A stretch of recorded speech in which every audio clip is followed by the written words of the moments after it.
ಶ್ರೀ ದುರ್ಗಾ ಪರಮೇಶ್ವರಿ ದೇವಸ್ಥಾನ ಮಂದರ್ತಿ. ಕರ್ನಾಟಕದ 7 ಪ್ರಮುಖ ದೇವಿ ಕ್ಷೇತ್ರಗಳಲ್ಲಿ ಸ್ಥಾನ ಪಡೆದಿರುವ ಅದ್ಭುತವಾದ ದೇವಸ್ಥಾನವಿದು. ಭಕ್ತರ ಸಕಲ ಇಷ್ಟಾರ್ಥಗಳನ್ನು ಈಡೇರಿಸುತ್ತಾ ಸಕಲ ಸನ್ಮಂಗಲೆಯಾಗಿ ನೆಲೆ ನಿಂತಿರುವುದು ಬೇರಾವ ಶಕ್ತಿಯೂ ಅಲ್ಲ, ಸಾಕ್ಷಾತ್ ನಾಗಕನ್ನಿಕೆ. ನಾಗಲೋಕದ ಒಡೆಯ ಶಂಖಚೂಡನ 5 ಮಂದಿ ಹೆಣ್ಣು ಮಕ್ಕಳಾದ ದೇವರತಿ, ನಾಗರತಿ, ಚಾರುರತಿ, ಮಂದರತಿ, ನೀಲರತಿಯರು ಸಾಕ್ಷಾತ್ ಸುಬ್ರಹ್ಮಣ್ಯ ಸ್ವಾಮಿಯನ್ನೇ ಮದುವೆಯಾಗಲೆಂದು ಕೈಲಾಸಕ್ಕೆ ಹೋಗ್ತಾರೆ. ಅಲ್ಲಿ ನಂದಿಯ ಶಾಪಕ್ಕೆ ಗುರಿಯಾಗಿ ಸರ್ಪ ರೂಪದಲ್ಲಿ ಭೂಲೋಕದ ಸಹ್ಯಾದ್ರಿಯ ಕಾರ್ಗಿಚ್ಚಿನಲ್ಲಿ ಒದ್ದಾಡ್ತಾ ಇರ್ತಾರೆ. ಮುಂದೆ ಅವಂತಿಯ ರಾಜ ದೇವವರ್ಮನು ಈ 5 ನಾಗಕನ್ನಿಕೆಯರನ್ನು ಉಳಿಸಿ ಬಟ್ಟೆಯನ್ನು ಸುತ್ತಿಕೊಂಡು ಹೋಗುತ್ತಿರುವಾಗ ಈ ಸರ್ಪಗಳು ಒಂದೊಂದಾಗಿ ಹುತ್ತದಲ್ಲಿ ಸೇರ್ಕೊಳ್ತವೆ.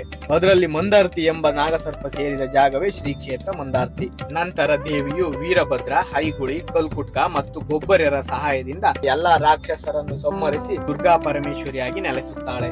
ಶ್ರೀ ಕ್ಷೇತ್ರವು ಆಳುಪ, ಸೂರಾಲು, ವಿಜಯನಗರ, ಕೆಳದಿ ಅರಸರ ಆಳ್ವಿಕೆಗೆ ಒಳಪಟ್ಟಿತ್ತು. ಇಲ್ಲಿ ಮಹಿಳೆಯರು ಗಂಡನ ಆರೋಗ್ಯಕ್ಕಾಗಿ ಮತ್ತು ಮಕ್ಕಳ ಶ್ರೇಯಸ್ಸಿಗಾಗಿ ಕೆಂಡ ತೊಳೆಯುವ ಹರಕೆ ಹೊರ್ತಾರೆ.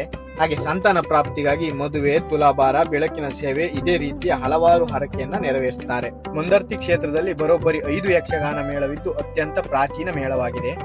ವರ್ಷದಲ್ಲಿ 1100 ಹರಕೆ ಆಟ ನಡೆದರೂ ಕೂಡ 2045ರವರೆಗೆ ಈಗಾಗಲೇ ಬುಕ್ ಆಗಿದೆ. ದೇವಸ್ಥಾನದ ಪಕ್ಕದಲ್ಲೇ ಆದಿ ಸುಬ್ರಹ್ಮಣ್ಯನ ಸಾನ್ನಿಧ್ಯವು ಇದ್ದು ಇದು ಇನ್ನಷ್ಟು ಅದ್ಭುತವಾಗಿದೆ. ಆದಿ ಸುಬ್ರಹ್ಮಣ್ಯನಿಗೆ ಕೈ ಮುಗಿದು ದೇವಸ್ಥಾನದ ಹಿಂಭಾಗಕ್ಕೆ ಬಂದರೆ ದುರ್ಗಾ ಪ್ರಸಾದ ಭೋಜನ ಶಾಲೆ ಇದೆ.